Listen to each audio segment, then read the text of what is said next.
Hey everyone, welcome to 49ers After Dark. I'm Grant Cohn. That's my co-host, Jessie Naylor, back from vacation. Jessie, great to see you. How was vacation? Oh, it was absolutely amazing. I spent the week in Lake Shasta on a boathouse with my family, no reception. It was amazing. You missed Absolutely nothing. amazing. I well, I guess the day that I left, Fred Warner signed, so that was kind of a big deal. Yeah, Yeah. Fred Warner's kind of a big deal. Yeah. Yeah, I would say so. But now things are in full swing. Day one of Yeah. training camp was today. I was there. So let me just give you some of my observations, fill you in, and I'd love to hear your take on what I saw. So Yeah, first of let's do all, it. I think you'd like to know what I saw from Trey Lance. Absolutely. Like the first day I saw him, I was concerned. He missed a lot of passes high, and I was like, oh man, is this guy like Blaine Gabbert or something? Is this guy really can he not throw the ball where he wants to put it? But ever since that first day, he's been on point. Today he was 8 of 10. First pass of the day, sailed it high, was on point. It was what, 7 for 9, 7 for 10, 7 for 8 the rest of the way. Yeah. He was very good today. He was very good today, is what I'm trying to say. And little things that he does that I've grown to appreciate. He's not just a good athlete. He really plays the quarterback position well. He does nuanced things. Like, for example, there's a play today, play action, non-rollout, drop straight back, deep drop. The edge rushers both get some pressure. Right.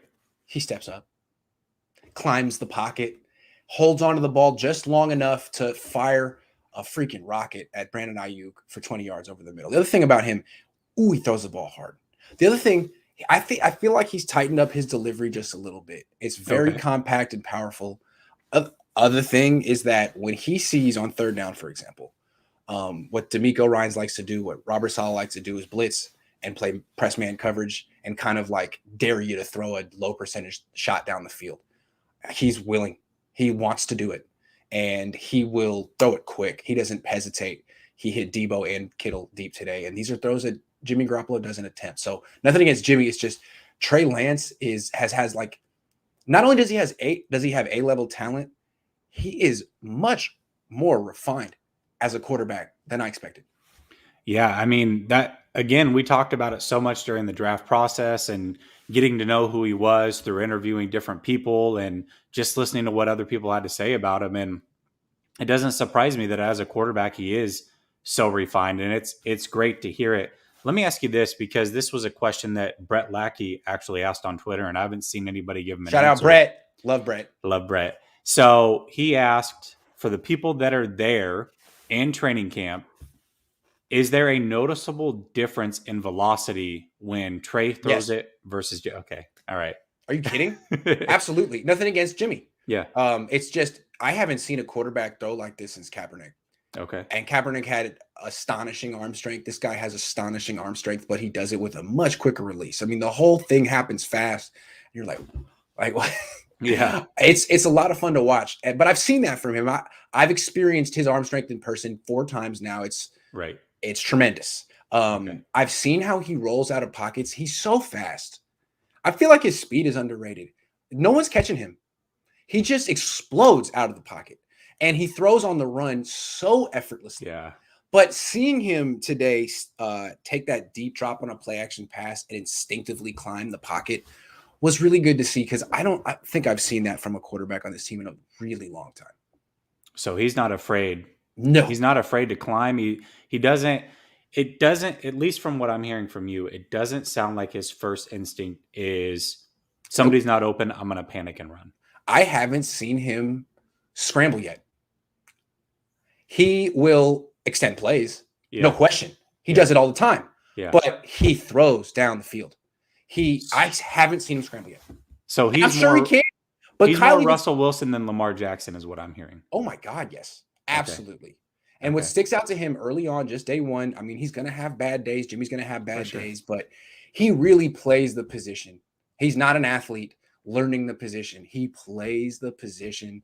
He is decisive. He gets the ball out of his hands quickly when it's there. He'll check down. He extends plays. He has the whole off schedule chaos thing that you need in today's NFL. In terms of skill set, just across the board, he's got it. And I'm starting to feel like, again, I've only seen him 4 times, but the last 3 times he's looked sharp. He looks ready. And the other thing I wanted to say is, which is relevant, they say he's not playing with the starters, right? He's not playing with the ones. It's true in a sense. Jimmy goes out there with Trent Williams and McGlinchey and Juszczyk and all and the first string offensive line and goes against the first string defense. Okay. Lance goes out there with the second string offensive line and goes against the second string defense. That's important to know. But when he throws the ball, it's usually to a starter. Okay. It's usually to Ayuk, Kittle, Deebo, Sanu. Yeah. So even though he's not in a competition and he's not playing with starters, they're building up the chemistry and the rapport that he needs to build up if he were to play week 1. So he was 8 of 10 overall. Is that what I right? And he missed his first throw, so he finished off 8 of 9. Okay. Yes. So out of those 10 throws, how many were 7 on 7? How many were 11 on 11? That's a good question. This was a really short practice. We're going to talk about this later. They started off with 11 on 11, and he hold on. Let me go through it. Let me just go through it. Okay. So here he is. He misses his first throw in 11 on 11s. What am I looking at here? Yep. And then he goes to 7s and gets a lot of work in. He has five throws and 7s. And then it's back to 11s and he gets 2 throws there. And then he comes back in 11s again and gets 3 more throws. Okay. So it's a fairly even split. Okay. Fairly even split. And you know, that the one where he climbed the pocket, that was in 11s. Okay. The deep one to Kittle was in 11s. Okay. That was on 3rd and 5. Okay. He just saw, okay, press man coverage, single high safety, you're going to blitz. I'm going to throw deep. I'm going to take the low percentage, but I'm going to throw to Kittle, and I'm going to give. And the thing about it was, the throw wasn't even that great. It was a little underthrown. But you know what? He gave George Kittle a chance. And they were going against the number 2 defense. So good throw. It's better than overthrowing the dude by 5 yards. Cough, Jimmy, cough, cough. You know what I'm saying? So those were in 11. But the deep touchdown to Deebo was 7s for sure. That was 7. Okay. Yep. But either way, he's reading defenses and reacting. Yeah. Which that's the one thing that I know Shanahan is looking for. Yes. Listen, it's one thing to analyze and pick up the playbook and know what the plays are. It's a whole different thing in 11 on 11s, especially when they get to padded practices and game time to actually execute on those and know where you're going, regardless of what the defense is doing, and doing it quickly, reading and reacting. And the fact that he's already doing that early is very, very encouraging. It's also very interesting to me that he got 10 throws. And I know that we're going to talk about Jimmy here in a minute, but Jimmy only had 11 attempts. That's right. So your starting quarterback. Right. And that looks like a competition to me. I think everybody was hung up, at least what I gather. Again, I'm literally just getting back from vacation, was back late last night. I'm doing my best to catch up on everything. But it seems like everybody took 2 quotes and ran with that and said, oh, well, Shanahan's saying there's no competition. But when you actually listen to the whole press conference yesterday, there was a lot of quotes in there where he said that there is a competition. Like, he didn't come out and directly say it, but he's like, it's not a competition now. Right, exactly. But no if the absolutes. Other guy's better. That's just it. It was no absolutes. And even when he said that there is no competition right now, he was answering directly to what Mayoko was asking, right? Mayoko was looking for a direct answer, asked follow-up questions, and he gave him direct answers. Yeah. But he never spoke in absolutes. And that was the biggest thing for me. And he also said that he's not afraid to start a rookie if that rookie is the best player, regardless if a rookie quarterback has never won. He's not worried about that. He's worried about his situation. Right. And this was before Trey Lance had even signed his contract. Right. What he was saying is like, look, he's not even signed. He's a rookie. I've seen him 7 times. He's practiced 7 times. That's all true and fair. Yeah.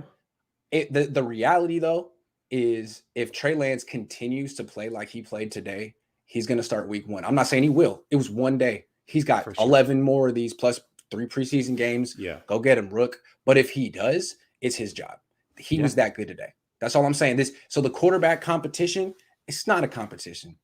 It's not, in the sense that if Trey Lance just keeps doing this, it's his job because that's life. Absolutely. And the other thing that I'll say is Jimmy looking good is the best thing that can happen, because if Lance Hold continues on. to play well, we know that he's going to beat out the best Jimmy. Oh, good call. Good call. Sorry, I didn't mean to cut you off, No, but no, that's a you're good. perfect segue into our next topic, how Jimmy Garoppolo looks. Yeah. And we just gave Trey Lance a lot of praise. I want to say Jimmy Garoppolo looks fantastic.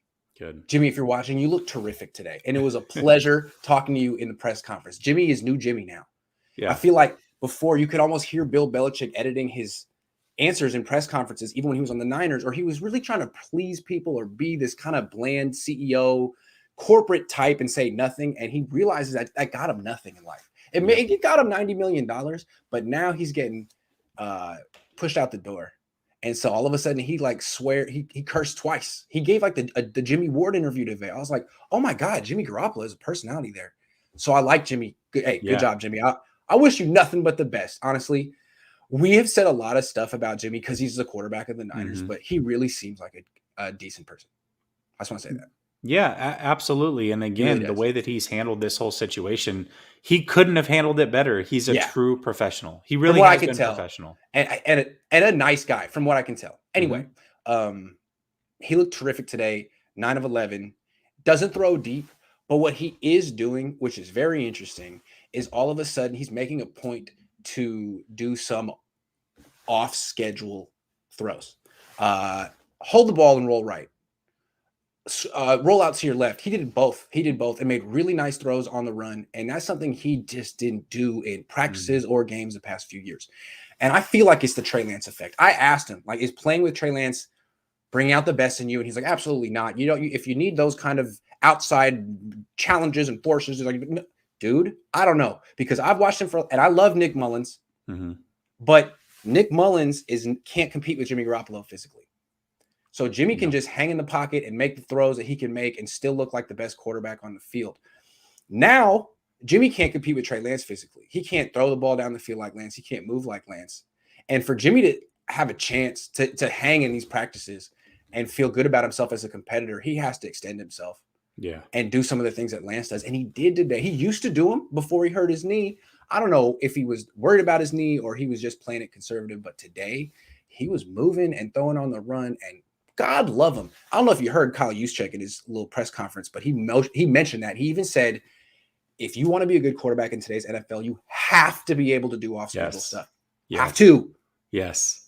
And I was actually Jimmy, just going to bring that up. I couldn't remember if it was him or Deebo because I just watched all of them. You're absolutely right. And the fact that he's starting to incorporate that is very encouraging.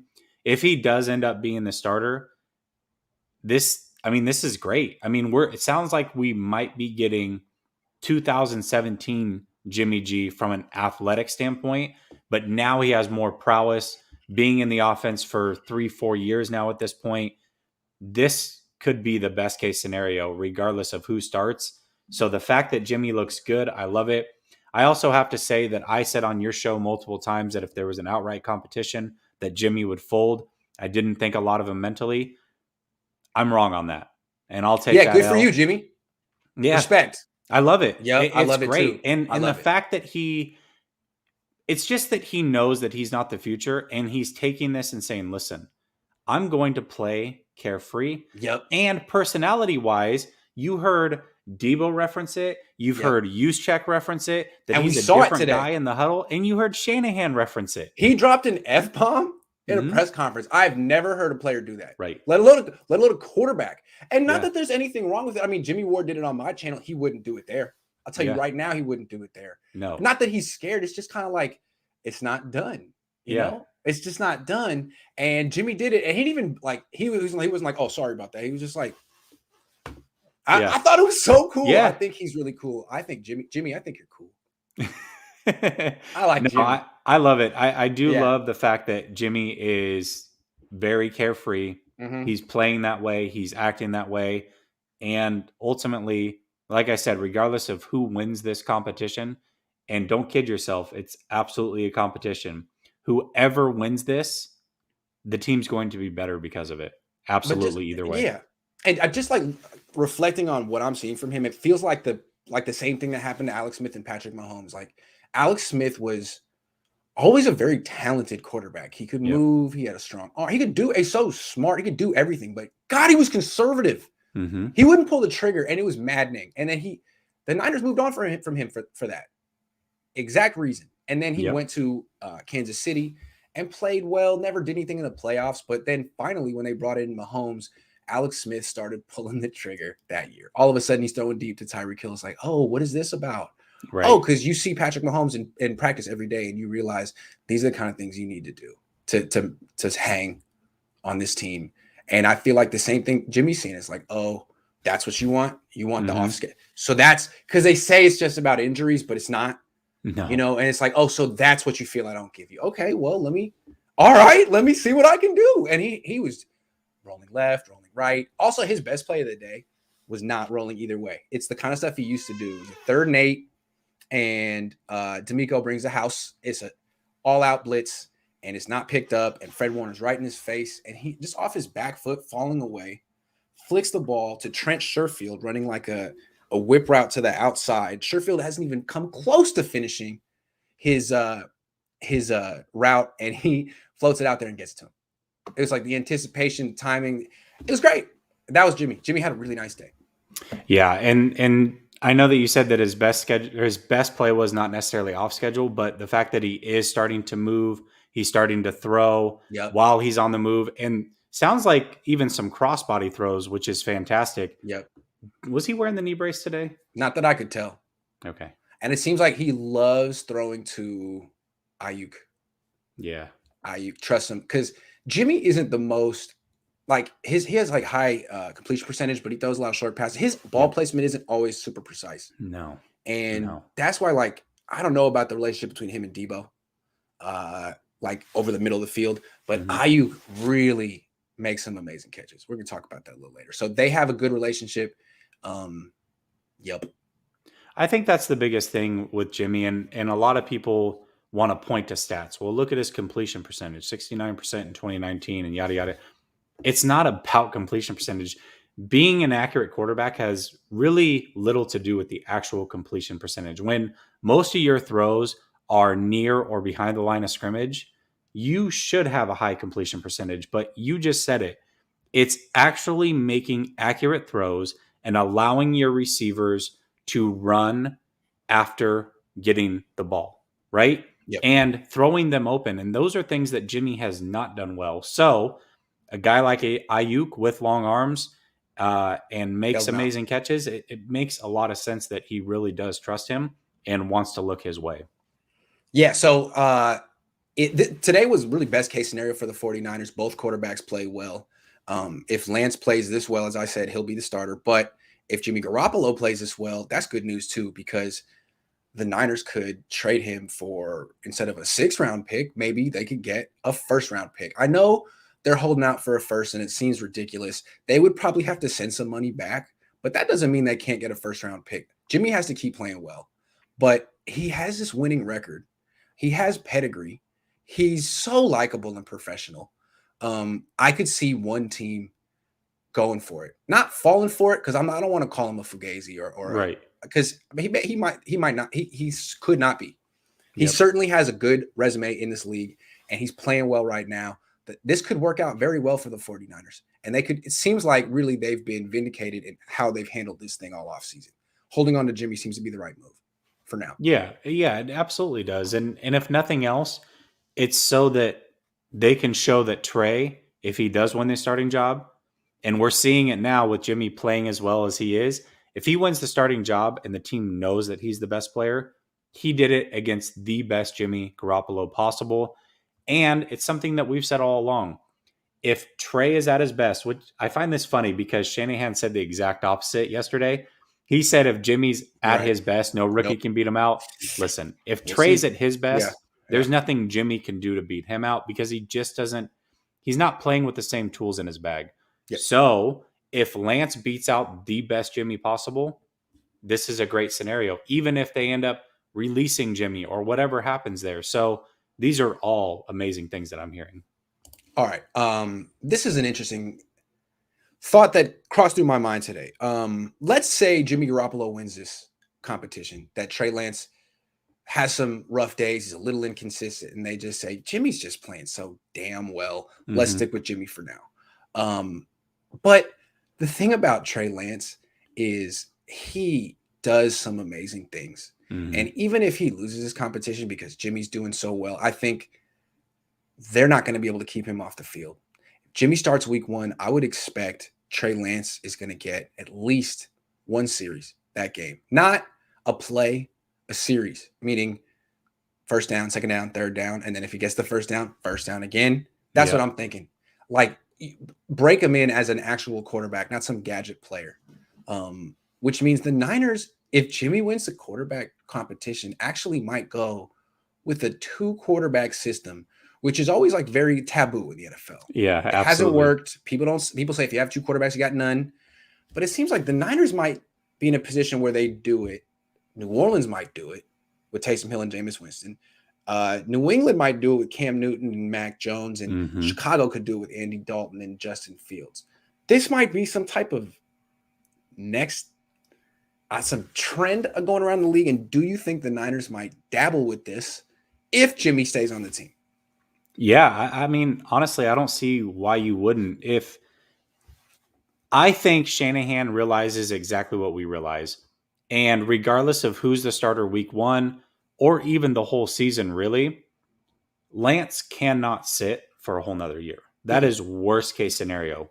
You cannot have a quarterback who hasn't played since he was 19 years old without seeing live bullets for 2+ years and expect that he's going to be a major difference maker in year 2. That's not the right approach. Yeah.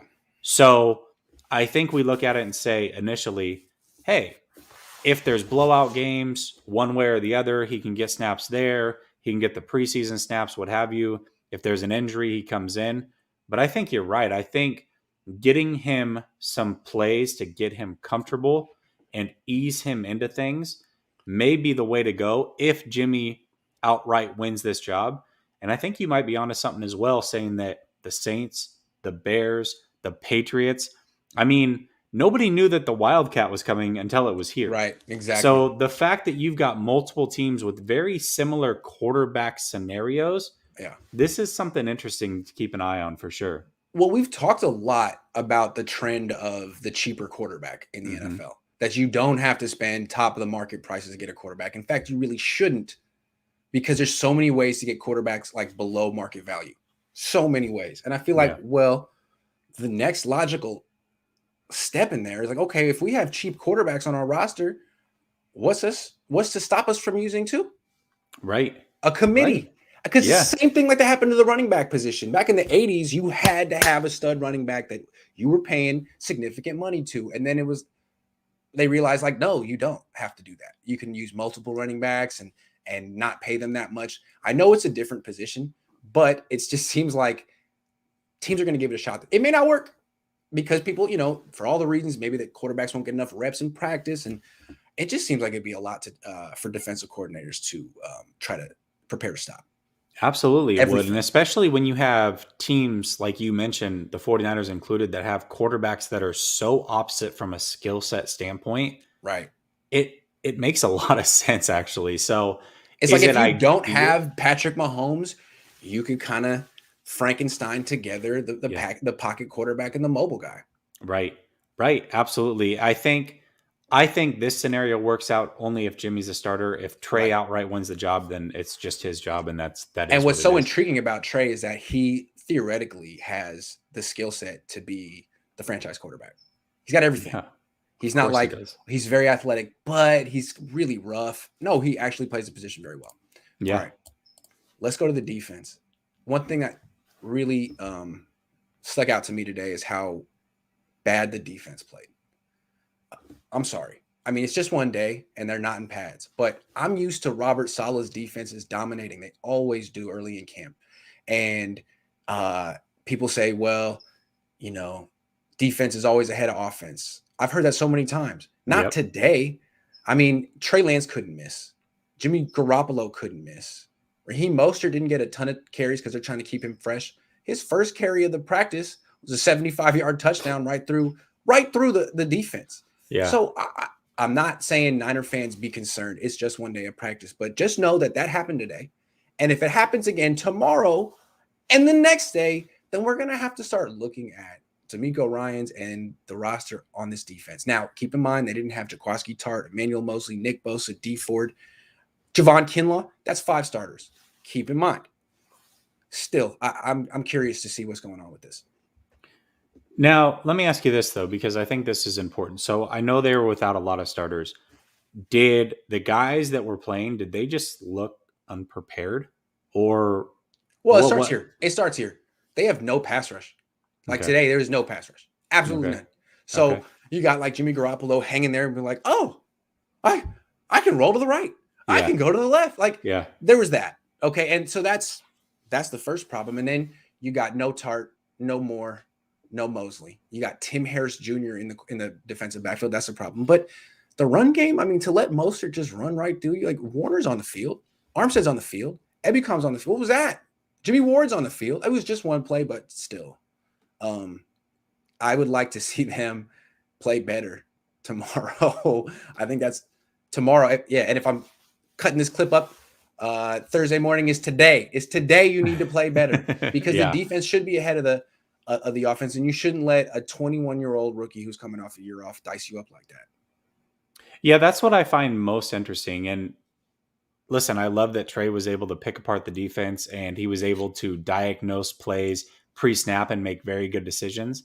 My concern is, why is a rookie able to diagnose these plays and figure it out pre-snap? That's when he should be confused. Regardless of what's going on, this is his first real practice with starter level players on the opposite end. Why is he able to figure it out so easy? I know he's smart. I get all that. I mean, these are things that I've praised about him, but he's still a rookie. Practice 1, he's able to figure it out. That's a little concerning.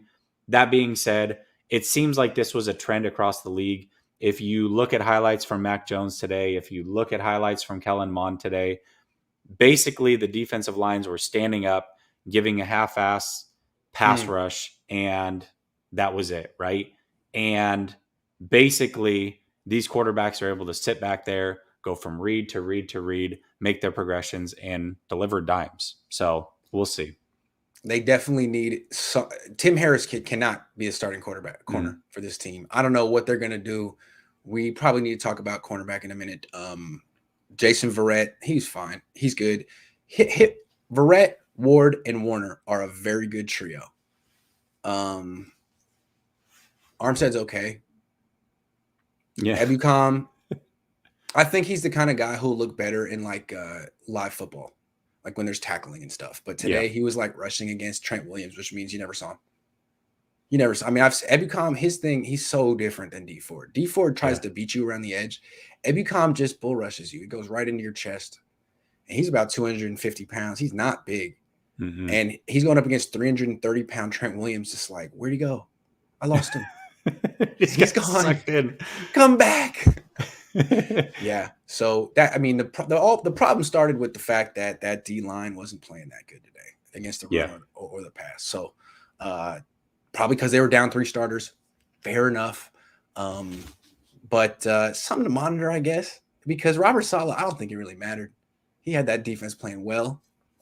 And DeMeco Ryans, we'll see. There's one thing he could do, though, to help him out. Yeah. They could trade for Xavien Howard. Yeah, Here's the thing. Xavien Howard's really, really, really good.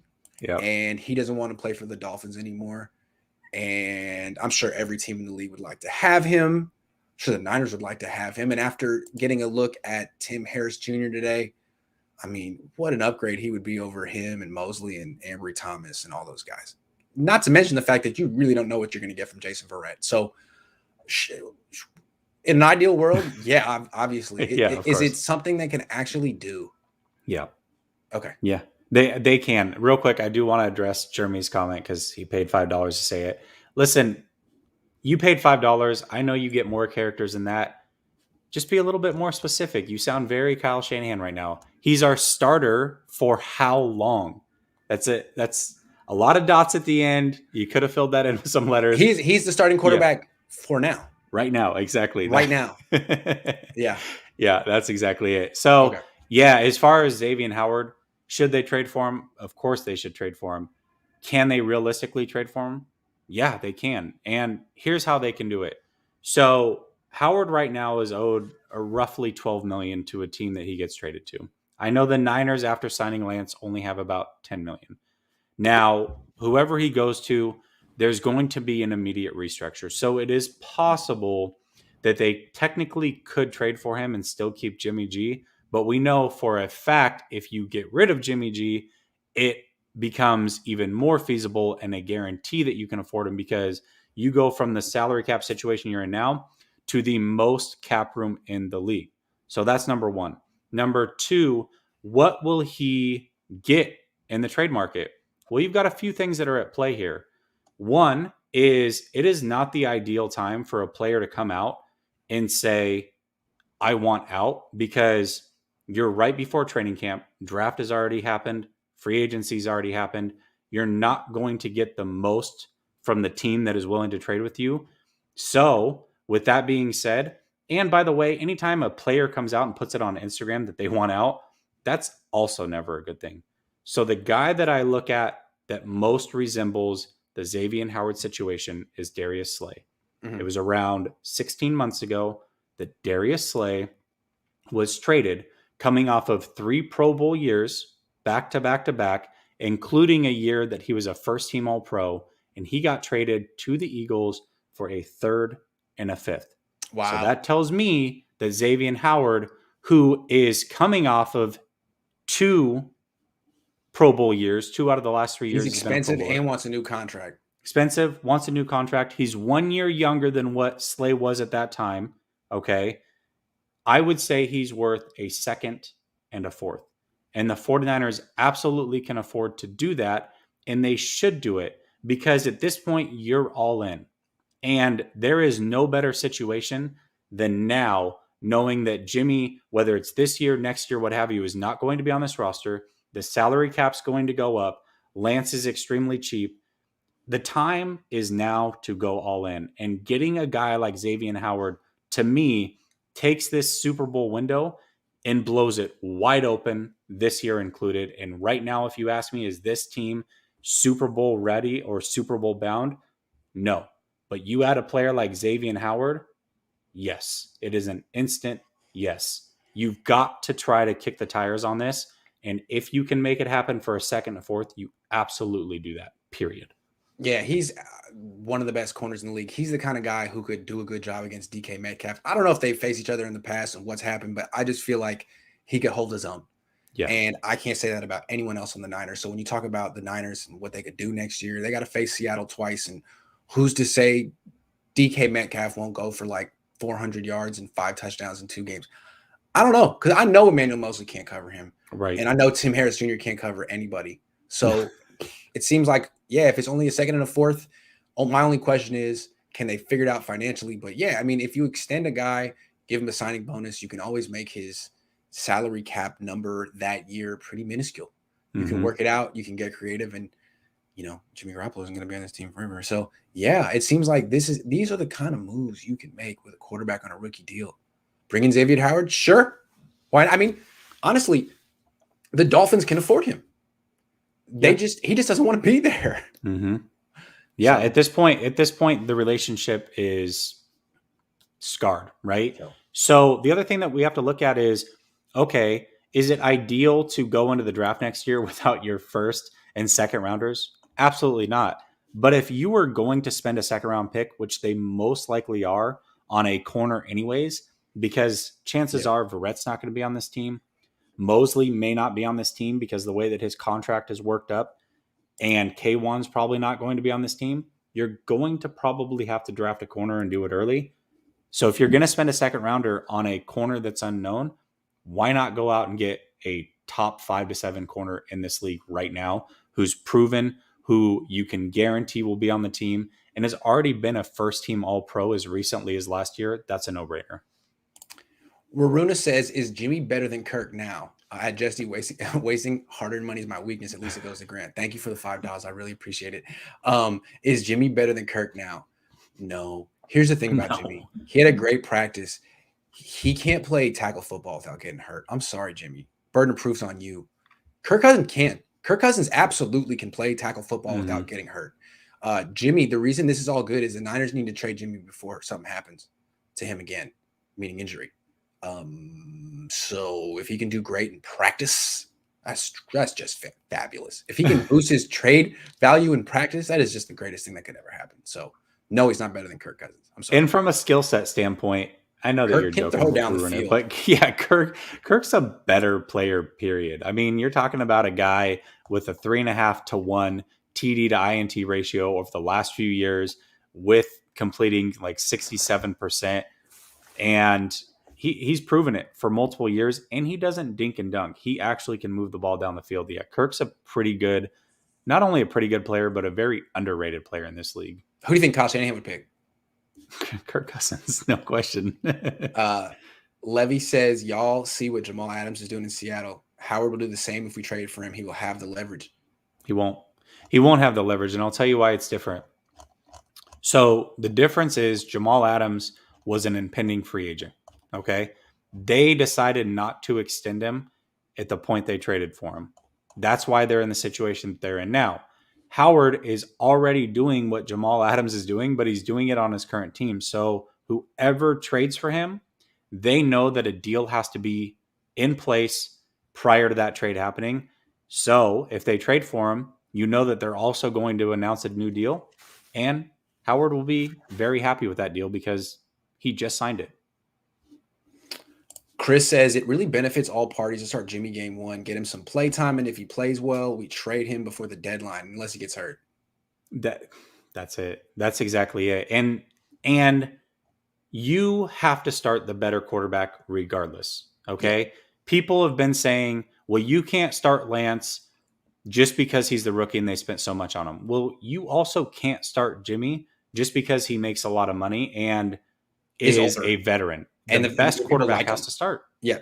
And everyone knows that it's a business. Yep. Was the defense any good today? No, not really. But it was just day one. Tony says if the Niners acquire Howard and the defense stays healthy, this becomes a generational defense better than 2019. Well, a lot depends on their rookie coordinator, but yes. Yeah. Great talent, hell of a talented. And again, if the Niners want to play like this aggressive man-to-man coverage that Trey Lance is destroying right now, they're going to need some great cornerbacks. And Jason Verrett is, he's one, but Howard would be two. And now you can get away playing this style. But right now, if you have Emmanuel Mosley on the field and you go bump and run across the board, single high safety with a blitz, I mean, you don't have to be a freaking genius at quarterback to be like, okay, I'm throwing there. Yeah. I'm throwing at Mosley, and I know it now, and I get the ball, and it's gone, and boom, long completion down the field. That's what's going to happen. And if you have Howard and Verrett, now that quarterback's in the bind, what am I going to do? I'm going to get sacked. Also, how good would it feel to have Mosley coming off the bench if something happens? If something happened to Verrett or Howard and they had to miss 2 games, nobody's going to panic because Mosley can come in and fill in. Good point. And even then, if he has to come in for, let's say, K1, I know that he can probably play that nickel spot. He did it a little bit last year. I think he can play that spot. And now you've got Ambry Thomas coming out. It's a very different scenario once you add Xavien Howard. So that's where I'm at with it. I like that you made an official pump and dump account. That's I respect. Raymond Martinez Jr. What's up, Raymond? Says, what's up, fellas? Hypothetically, what gets a deal done with the Niners in Miami? 2nd or 4? 2nd and 4th. Yeah, absolutely. And again, I'll just reiterate, Darius Slay was 1 year older, coming off of 3 consecutive Pro Bowl seasons. And I know a lot of people don't really pay attention because he's in Detroit, but he really was that good, and he got a 3rd and a 5th. So a 2nd and a 4th absolutely can get it done. Okay, so we're sticking with the defense here. The reason we were talking about Xavien Howard is because the Niners defense was really struggling today, and Tim Harris Jr. was on the field with the starters. Javon Kinlaw also not on the field. And I'm not going to say that that's the reason that the defense struggled, because I got serious questions about Javon Kinlaw. I mean, he did certain things well as a rookie, but ultimately he made no impact, no discernible impact. And he was a replaceable player. Was he better than Kentavious Street? I don't know. Not necessarily. Everyone's saying, okay, that's fine. No, he's a rookie. You know what I mean? No offseason. This is the year. He's going to come into training camp and he's going to make these strides. And, well, he's hurt now. And what's discouraging about it is he wasn't hurt in OTAs, and Kyle Shanahan said this happened traveling. But like again.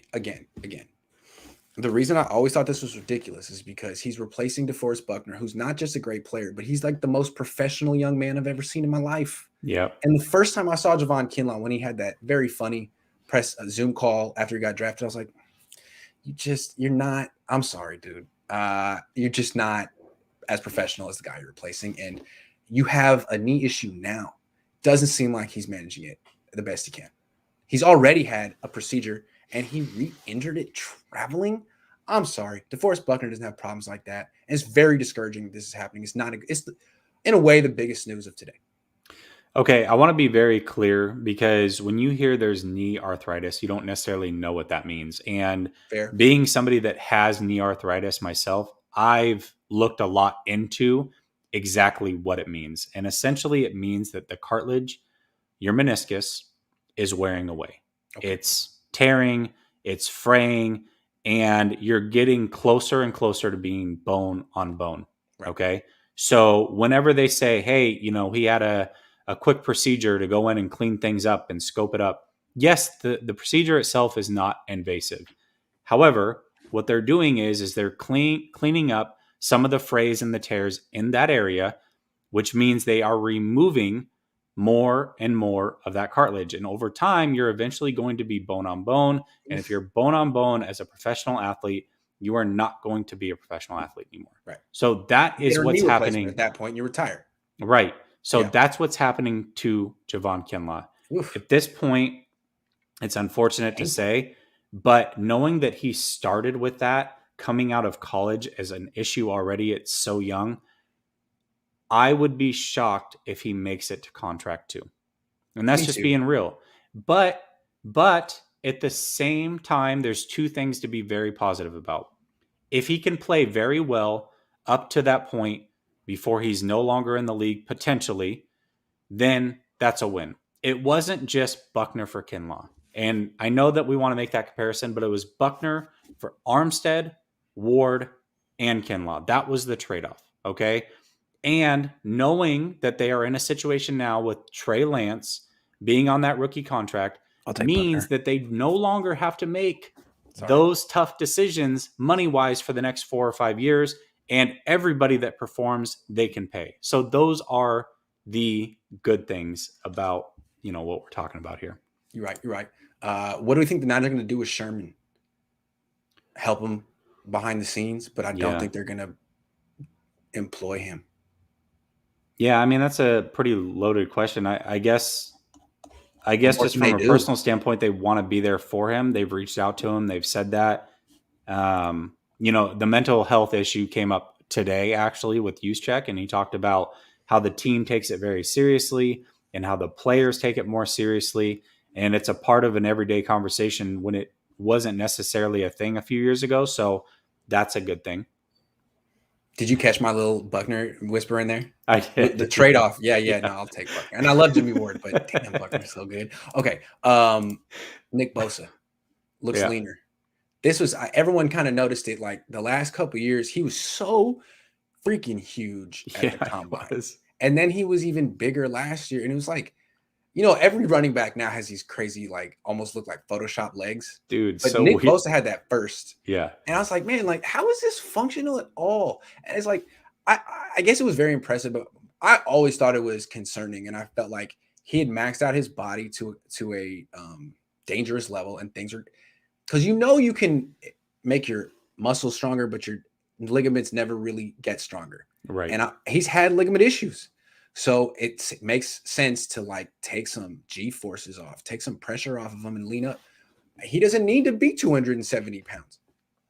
His brother is much leaner than he is. Way leaner. He gets by just fine. And with the array of pass rush moves that he has at his disposal, being leaner is a better thing. And long-term, it's ultimately going to help him with his conditioning. It's going to help him stay healthier. And I think it's a very, very good thing that he is coming in leaner. It's great to see. I think it's smart. I think it's a good move on his part, on the team's part, and it's something he's got to do. I don't know what he was trying to prove, but he he could play defensive end on this team at 255 if he needed Of to. He course he doesn't need to can. be 265. So, and I think he's just a little bit smaller than his brother Joey. So Yeah. he could even be a 3-4 outside linebacker if he needed to. He could do that too. But anyway, if he could dial back the squats just a little bit, I think he'll have some durability and some longevity. So that's a good thing. Yeah, I mean, obviously, so when you tear your ACL in high school, you're going to have, being an athlete at his level, you're going to have good doctors at your disposal, right? But now doing it at a professional level, there's obviously a poignant effort to make him leaner. They worked on that. It shows in his body. There's a reason that they're having him do that and work out and be that way. So the fact that he looks that way and the doctors have forced him to look that way, that's a good thing. Domain Threat, who's still Domain Threat, says, I'm very concerned about our depth at safety position, especially after Moore went down. Yeah, Tavon Wilson was starting at strong safety today. And it seems like the safeties are Ward, Wilson, Tony Jefferson, Talanoa Hufanga. That's about it. Yeah. Marcel Harris might be a linebacker right now. I don't know. So that's fair. That is definitely fair. As much as the Niners need Xavien Howard, they might need a safety too. Because there's always a reason for Jaquiski Tartt not to be playing. I don't know. I can't remember the last time I saw him play. He needs to get back in the field ASAP. Riddy says COVID, everything. Yeah. Riddy says, love your content, homies. Niners. Been saying it for years. You've been saying Niners for years? Okay, I feel that. Go get that young stud top dollar cornerback. Yeah. No possibly picking on anybody anymore. Want that position locked. I just feel like every time the Niners have won a Super Bowl, they had studs in their secondary. Yeah. Like every time. Yeah. And ever since the Yorks have kind of taken over, they've been very much a D-line oriented defense, which is great, but that's just not how the Niners have won Super Bowls in the past. Dion, Ronnie Lott. I mean, Hall of Famers in the secondary. Where's the Hall of Famer in the secondary? Nope. No offense, Jimmy Ward. I love Jimmy Ward. He's a Hall of Famer in my book. Yeah. Listen, they first of all, Riddy, I love YouTube your swag. Hall of Famer. Yeah. Love your swag, Riddy. But yeah, listen, you're absolutely right. And if you could have a dominant D-line and a dominant secondary, why not? Why not make both happen? Because there are not many teams that have that at their disposal. We would have a premier pass rusher, possibly two, although they are cautiously optimistic with Ford. And now you're going to have two very good corners on this team with solid safeties when healthy. Listen, that's again, it's a no-brainer. If you can make it happen, you have to kick the tires on it. Matt H says there's no real indication that Watson won't play this year from the NFL. Legal matters won't be handled anytime soon. I can't see a trade for that reason. Matt, they already said they're going to trade him. They said they want to trade Deshaun Watson. Watson says he wants to trade him. They won't even play him at quarterback. They played him at free safety today. So what's going to happen is he's not going to play for the Texans this year. He's going to play for like Miami or Philly or the commissioner's exempt list. He's going to be the MVP of the commissioner's exempt list, one way or the other. And Houston's going to need a quarterback in about like 3 weeks, something like that. And then the Niners going to be chilling right by the phone waiting for Houston to call them. Here's the question. Would you call Houston or would you let them call you? I would let them call me. I'll just chill. I wouldn't want to seem too eager here because I like Jimmy. Didn't even occur to me to trade him. As a matter of fact, he's doing so great. And they call me. I'm like, oh man, I trade Jimmy. Oh, I can't do it unless you're offering a first. Otherwise, I just can't do it. It's too good. Listen, I agree with that. But at the same time, if they don't call you, which by the way, Houston strikes me as the team that won't call you, Oof. That they'll just roll with the situation that they have over there and not care. Oof. Good that luck. Worries me a little bit. Good so luck, yeah, they're already getting flambéed by the local press. They had like all their guys saying this was the dumbest day in Houston sports history. I mean, they got just roasted today. And I don't know. I mean, NBA teams kind of tank and people get it. But in the NFL, the tanking process is very painful and you get a lot of negative press locally and nationally and people get fired. So if you guys want to go 0-16 in Houston, by all means, go for it. See what happens. But if you want a little respectability, maybe just cough up a first for Jimmy. I'm not saying it's what I would do. Is Houston but the worst Franchise in football? Yes. Okay. Sebastian says, when was the last time he played? Who are we talking about? Oh, who are we talking about? Tart? Ward? Tart. Yeah. Garoppolo? Has to be Tart. Me? I don't know. The main thread says, Grant, do it look like more deep routes were called with Trey, or was Jimmy just not throwing them when called? Good question. Good question. I don't know. It all happens very fast. I don't know. All I know is when it's 3rd and long and there's press coverage, single high, and a blitz, there's a lot of deep routes for Trey, and he's taking them. I just don't really see those kind of things out there for Jimmy.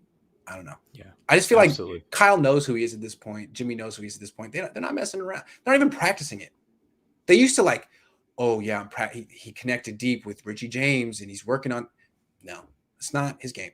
No, and you know what? It's okay. Here's the thing: is okay. I think people fall in love with the deep ball. My thing is I want to see him rip the ball from one hash outside the numbers on the opposite side past 10 yards downfield. Can I see that from you?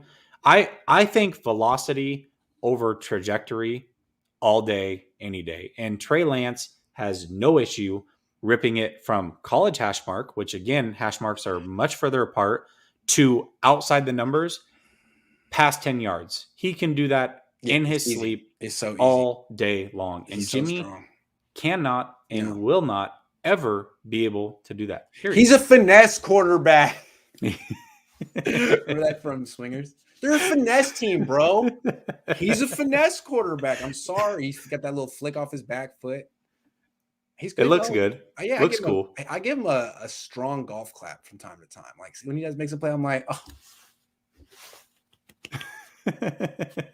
Nice, Jimmy. I liked it. No, Can I also give you a compliment on the way that you asked that question today? I thought it was fantastic. You said, wow, I mean, Trey does some impressive things. Like, does that make you want to be better? That was pretty good. I love that. I don't know. It just seems like this is a new Jimmy, man.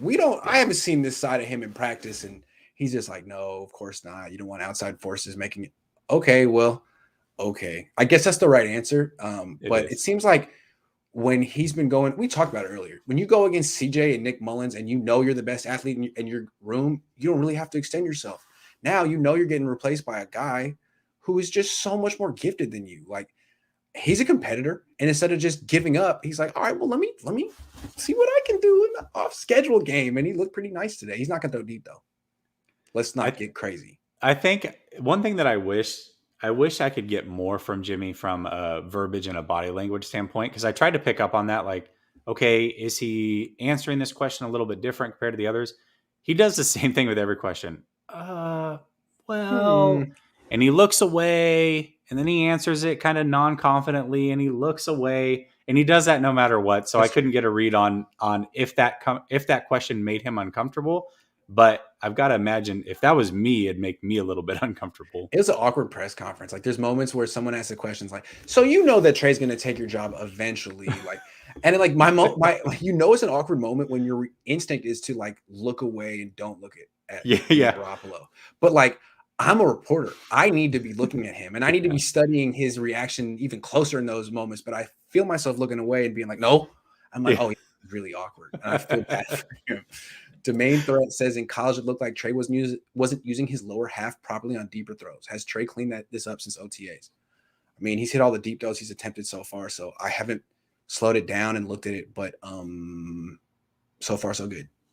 Yeah, there's a lot that Trey's cleaned up just schematically, and if you haven't seen it yet, I encourage you to check out the 2 interviews that I had with his quarterback coach. I asked those questions. Jack Hammer and I asked those questions very specifically, what they're working on, what he needs to clean up, what he has cleaned up. And it's been even more since OTAs. So if you want to know those answers, definitely encourage you to watch those interviews. You will definitely get them. Double B Studio says Jimmy was looking decent and Trey was on his level and he's 21. So his ceiling does look higher. Yeah, his ceiling is really high. Kittle drop any balls? No. He looked jacked. Yes.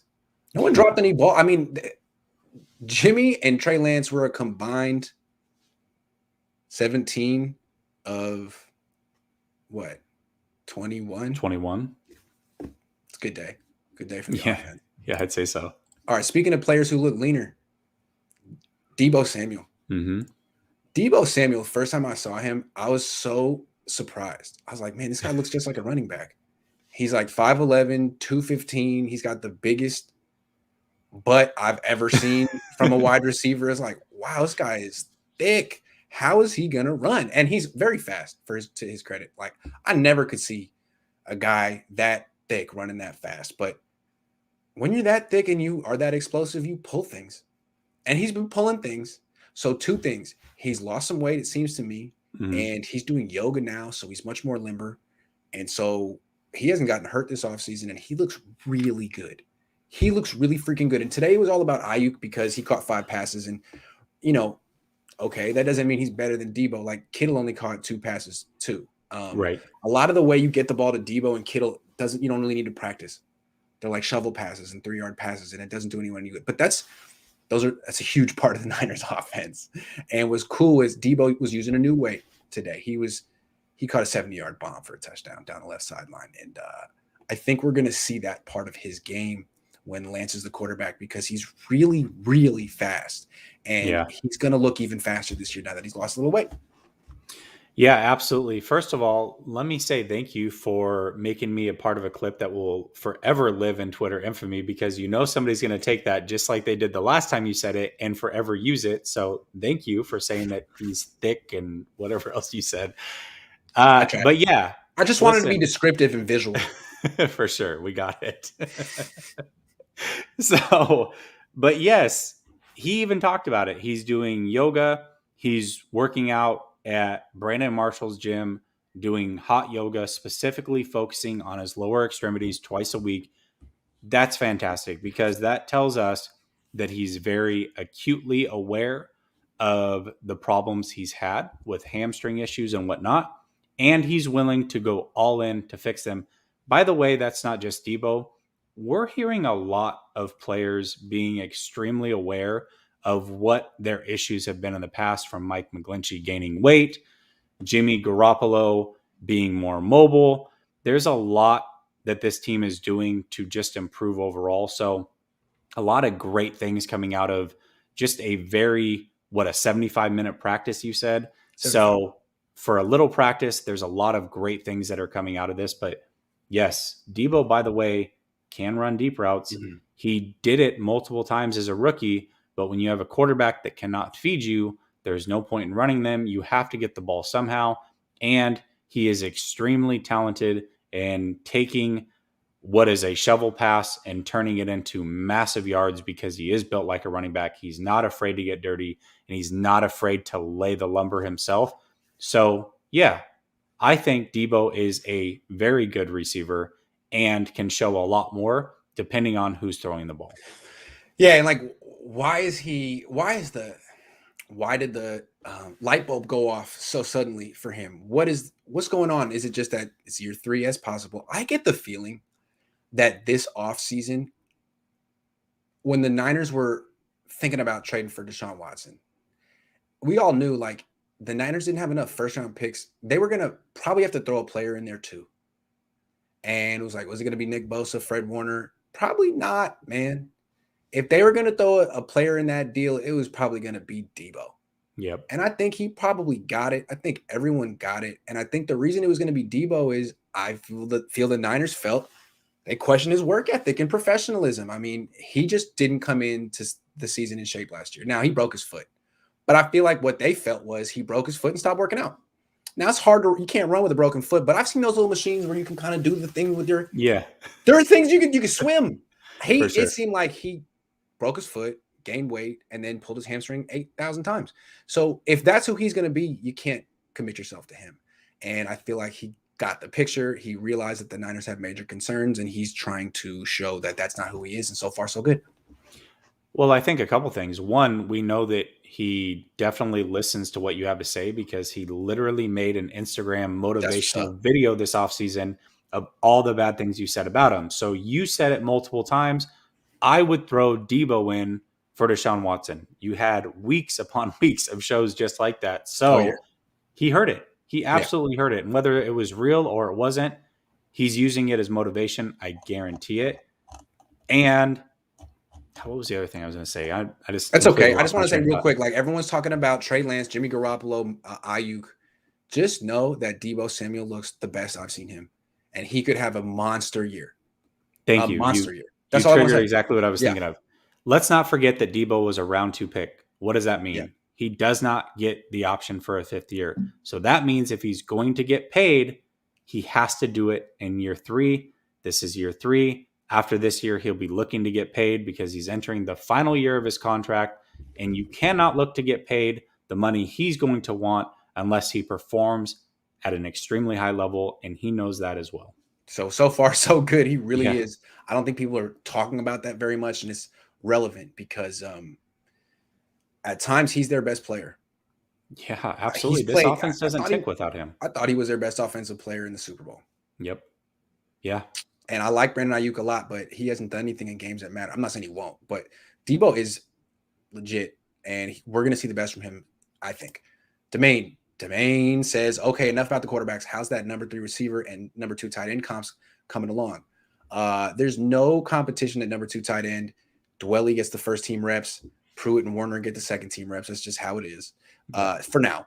Number 3 receiver, it seems like it's Sanu. Everyone pretty much came out today and said it's Sanu. Like the guy he'd be competing with, Jawan Jennings, has COVID or is on the COVID list. So it's Sanu. And honestly, I'm not going to come out here and be like, Sanu looks great. You've seen Mohamed Sanu before. You know who Mohamed Sanu is. He's been in the league 10 years. He's cool. He's decent. He looks like an older Kendrick Bourne. So good. Which, by the way, I mean, this is something that you said after OTAs, that Sanu looked like a completely different player, and he looked like he the looked leader better in than the he looked clubhouse. before. All of a sudden, he got a little juice. But he looked like, younger Sanu. Yeah.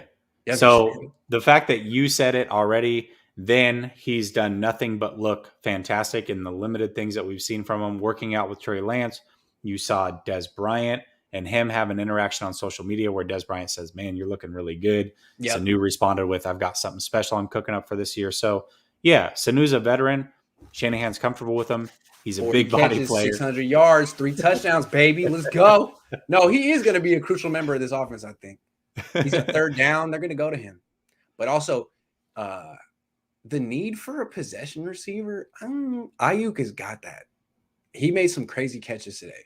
They may want more of like Ayuk as the possession guy and more speed. I'm just saying, Sanu, good start, but don't sleep on Richie James. He had a 20-yard catch. Today he had a Richie. I didn't talk about this. Richie James had a 20-yard catch today. Travis Benjamin had a 20-yard catch today. Other guys are playing well too. Sanu got a lot of love in the press conferences today, but let the record state that Richie James and Travis Benjamin also, and Kevin White. Kevin White beat Jason Verrett with a curl route on the outside. Now it was a 10-yard catch, but Jason Verrett's not trying to give that up. Afterward, he gave the little, like, I shouldn't have gave that up to Kevin White, and dude beat Jason Verrett. So good for Kevin White. I've been waiting to see something from him because they signed him right at the end of camp last year. And I haven't seen it. And today he looked good. So good for Kevin White. I think the league's been waiting for it for 6 years. So good for Kevin White. You know what you need? I think you need to take the clip of you saying 100 mil, 100 mil, 100 mil. You need to use that every once in a while. Take that clip, throw it out every once in a while. I just think that's a good idea, just like randomly. Yeah. Domain says, like what I heard about Mac being taking a leadership role in the O-line today. Much of the issues we had last year came from miscommunication. Yup, and a lack of leadership. I feel like Trent Williams does his job. Nothing against that. Best left tackle in the game. He just is focused on himself, and someone on that unit has to be the leader of it. And last year, I don't think they had one. This year, I think they do. So that's good. That's a great comment because that's exactly why the 2019 offensive line was much better. It's because Richburg was there, and when he wasn't there, at least he was still a part of the team. Yeah. And I know that people want to look at PFF and say, well, Richburg didn't have a good season. How can you say that? It doesn't matter. He got everybody else where they needed to be. And when you had injuries at both tackle spots, it didn't matter who was out there. As long as they had an anchor at center, somebody that could call out the defense and line everybody up, that's what makes them better. And yes, Mac absolutely brings that to the table. Matt H says schedule is favorable beginning of the year. Even if Jimmy G starts, we could easily be 4-2, 5-1. Leads me to believe Kyle will ride Jimmy out. Just win, baby. Yeah, it's a great idea unless Jimmy Garoppolo gets hurt. It's the worst scenario. By the way, we can be 4-2, 5-1 with either quarterback. I really believe that. Heck, if Josh Rosen starts, I think we can be 4-2 and 5-1.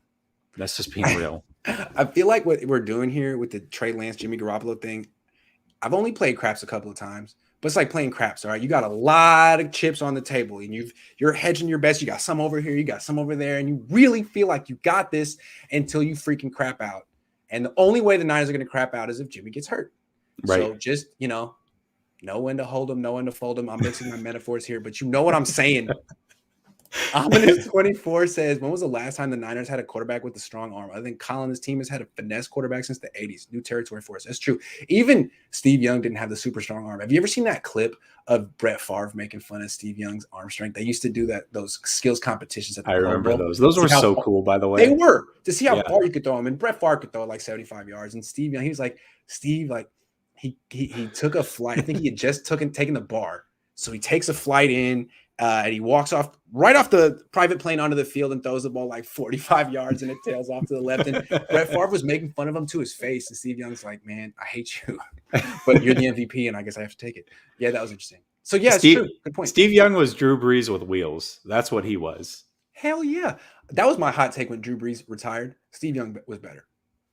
Yeah, of course he was. Listen, of course Steve he was. Young, kids don't Steve know. Young is on my list probably 9 overall, and I don't have Drew Brees in the top 10. So thank you. Man, I like your list. I want to see that list one day. Pat says, what did you think of Brady playing catch with the jugs machine? It was CGI. Yeah. It's funny because even my wife, who could care less about football, obviously she knows who Tom Brady is, and she saw that clip. It came across somehow her Facebook feed or whatever, and she goes, God, that's really amazing. I go, it's fake. It's fake. That's not real. It's definitely not real. He filmed at UCLA, though. God, I love that place. Do you have a IG? No, I don't have time. Maybe one day. When I retire, I'll just post pictures of myself in the same position wearing different cardigans. That's what you'll get. The only content from me. Pull over. No, it's a cardigan, but thanks for noticing. I like cardigans. Jordan Rinaldi says, have you noticed guys not taking stretching seriously at the start of practice? They posted a video today and it seemed like it. They kind of dance stretch, right? Thank you. I swear, and I completely forgot about it. Thank you so much for saying it. And I was specifically honing in on Ford. He was making a mockery of it. And I'm like, buddy, you are the most injury-prone player I've ever seen. You can't even take stretching seriously.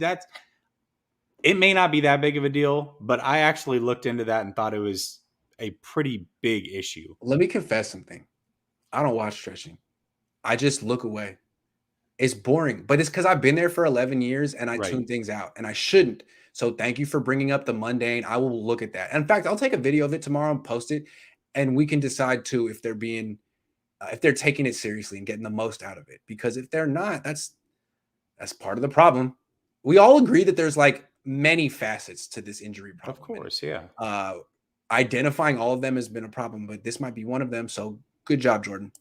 Can I say that the red light therapy crap that they threw out is, listen, somebody smarter than me can tell me I'm wrong, but I think it's complete BS because everything I know about red light therapy, it's more about your outer appearance and skin conditions. Hey, well, there's nothing that is proven that it says that it helps your ligaments, joints, or anything internally. So the fact that they're using that as some sort of recovery and touting it, come on. Hey, man, this is a team that built an artificial hill and then ditched it and still haven't found the time or resources to get rid of it. It's just hanging there. So this is a step in the right direction for that. Can I say that? Can I say this also? I found it very funny that when they were shooting that video, and I don't know if you've seen it, but Lynch is talking about red light therapy and all the benefits, kind of. And behind him is all those crazy logs that they used to crawl over and stuff that they probably don't use anymore. I just thought that was kind of funny. The Lincoln logs, I miss those. 4th down at the 10. There's so many like debris on the field, like things they don't use anymore. It's almost like, you know, like if you have a kid that has a bunch of toys that they don't put them away and they no longer are interested in, just on a much bigger scale. Kyle, what? You're not even going to put them away? Like, what happened? We spent millions of dollars on. You said you wanted. Yeah. I don't like it. Okay. Well, what do you want to do? I don't know. I don't know. I love Kyle Shanahan in a way. Like he so doesn't care. Oh, I'm sorry. Like, what are you gonna do, Jed? Are you gonna fire me? Go back to nah. I'm not even gonna apologize. Actually, do you think the Niners can get Watson and probably Frank Gore? Yeah, I think they can. I think that's the play here, man. It's the long con. Forget Lance. They're gonna trade Lance and Jimmy G. Yeah, why not? Go back to the last comment because I don't think you actually read it. I think you had it on the screen, and then we started talking about something else. Oh, sorry. 4th down and 10. Who do you have as a quarterback, Lance or Jimmy? Lance gives you more opinions and options. Yes. And options. Jimmy might give more opinions today, actually, the way he's talking. Yeah, absolutely. 4th and 10, Lance can scramble. Yep. Lance can extend the play. Lance can throw across the field from one hash to the other. Yeah. He can, I mean, there's so many things that Lance can do. So, yeah, absolutely, Lance. I don't think the Niners are going to trade for Watson. I don't think they're going to sign Frank Gore. I do think they're going to trade Jimmy before the deadline. I do. Loki says, are the Niners, if healthy, going to be one of the hardest teams to scout with all the talent on the offense? Yeah, I mean, if they go with yeah, I mean, I think what they're doing now is they don't want people to know what they're going to do with Trey Lance. That's the big X factor. And no one knows. I mean, he could be playing 3 series week 1, and the Lions have no idea what to expect. So that's going to be tough. That's their big ace up their sleeve. Let's be clear about this as well. If Trey Lance wins a starting job, you're not going to know until Thursday before week 1. Nobody's going to know. And it may be even later than that because that's the whole thing. They want to surprise everybody with what they're going to unveil with him. Which is, again, the right thing to do. Right. Aaron says Sanu for backup quarterback. No, he did. Realistically, I don't see Sanu making it on this team. We have too many wide receivers on the roster that are more skilled than him, in my opinion. Aaron, I'm with you, but sometimes you got to listen. You do want to watch sometimes, but you listen. When you hear the coach, quarterback, and everyone say that Mohamed Sanu is like off the charts, he's going to make this team. I bet you. Oh, he's not only going to make the team, but he's the slot wide receiver. I mean, it's just what it's going to be. Okay, last topic. This is very interesting, and I think it's something that could go under the radar because you go and you watch a practice, and it's like who caught the balls, who threw the balls, who intercepted the balls. You don't necessarily mark down the time. 75 minutes. That's short, especially for training camp. OTAs, okay, but training camp, Harbaugh's would be routinely 3 hours or 2 hours and 45 minutes. And they weren't intense. I mean, there was a lot of water breaks and teaching and stuff, but dude, it's 3 hours, man. And, that the starting quarterback would get 25 throws. The backup would get throws. The third, Scott Tolzien got a ton of work. I remember I've seen a lot of Scott Tolzien in this practice. The starter got 11 throws. The backup got 10. And the other 2 guys had to split 3 total. Yeah. So it seems like I'm not criticizing him either. We talked that they need to make changes to keep guys healthy. They need to do something different. I'm just describing what they're doing different. They've decided to go with shorter and not particularly intense practices. Like it's not like they're trying to cram everything in. It was very not a lot of work. Not a lot of work. That's what they're doing. And no pads until day 6 instead of usually day 3. Right. I can't criticize them or praise them until we're 2-3 weeks into this thing. If they're still having shorter practices, less intense practices, that's going to be a little bit worrisome because Shanahan said it himself. You basically, once you get past week 4, that's when you've either figured out if this team is conditioned, and he used the word calloused properly to take season hits and avoid injury. So he has traditionally amped up practices as seasons have gone along, which results, in my opinion, in a lot more injuries because especially when you have early bye weeks and you're ramping up practice and you've got an older team and you're doing this later in the year, that's a recipe for disaster, in my opinion. So the fact that he, at least for now, seems to be taking that same path, that's a little bit worrisome. This is hilarious. I don't know why we didn't think of this. That's so funny. That's the best. I love that. Can I have a t-shirt? Good. I would buy that. Okay. That's fantastic. Yeah, no, I mean, I feel like what Kyle Shanahan's saying is like, look, guys, there's no right answer here. If I go easier in practice, the injuries will come week 2, week 1. So I sympathize. I understand it's no easy fix, but I also respect the fact that he didn't just throw up his hands and be like, well, anything I do is going to lead. No, you got to try something different, man. Yeah. This year 5. And he is, to his credit. I mean, no pads until day 6 is way different. I've never seen anything like that. It's always day 3. Always. This is going to be the lightest training camp of all time, by far. So we'll see. I do think it sucks that Sudfeld and Rosen are just, ball boys. They're me.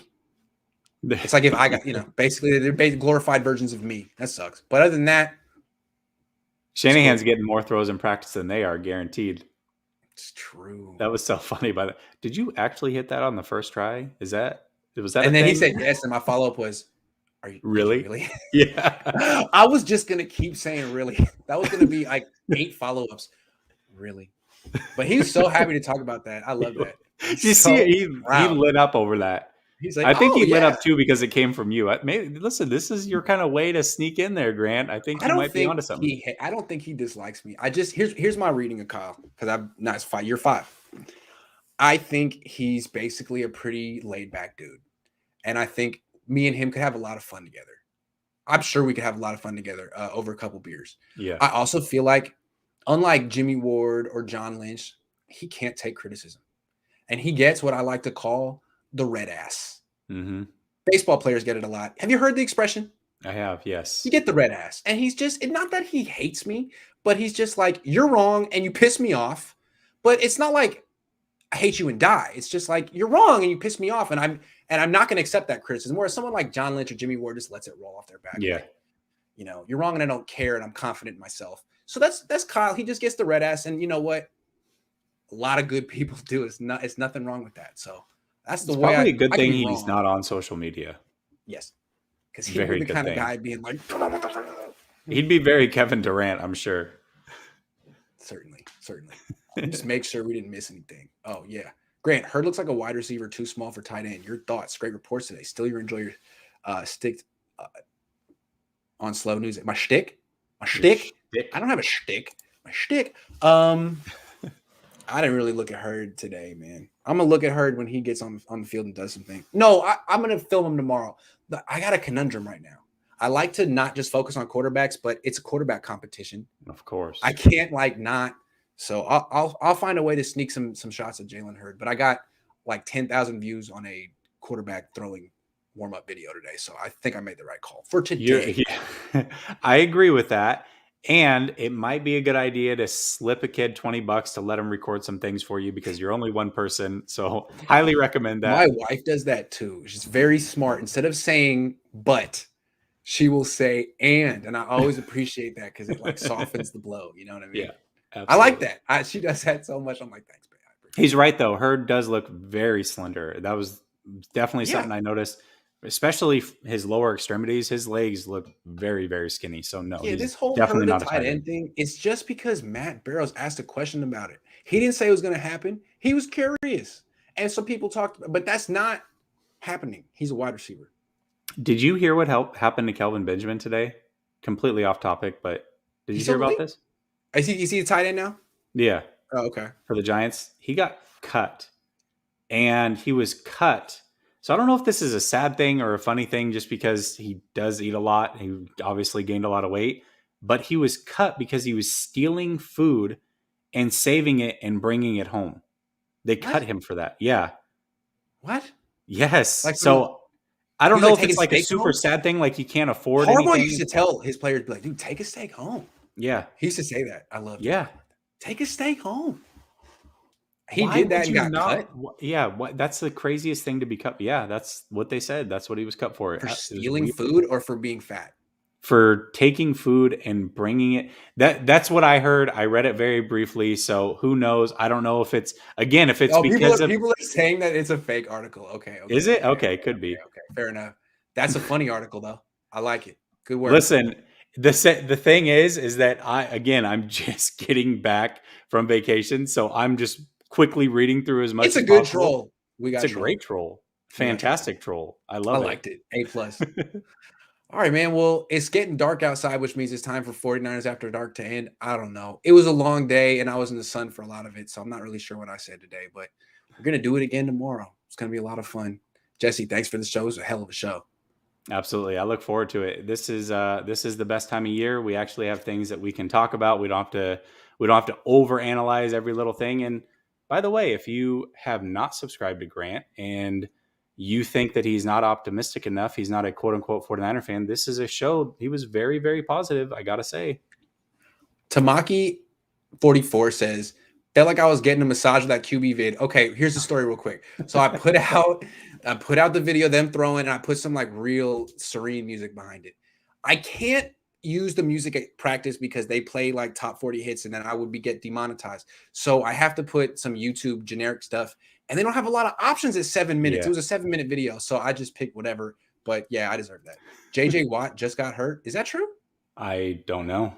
Man, you can't listen, I just thought Kelvin Benjamin got cut for stealing food, so who knows? Hold on. I gotta know this. Don't tell me JJ Watt got hurt.